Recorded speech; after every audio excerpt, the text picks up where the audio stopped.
ako Janice. When namnamaet nga ado ko turista kada ti dati umay nga semana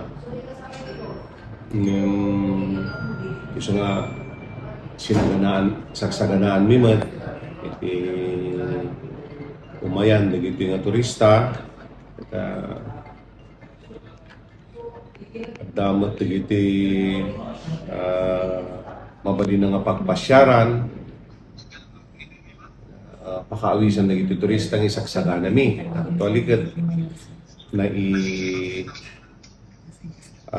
deklaramin na may isang karayan mit dito ngayon water sport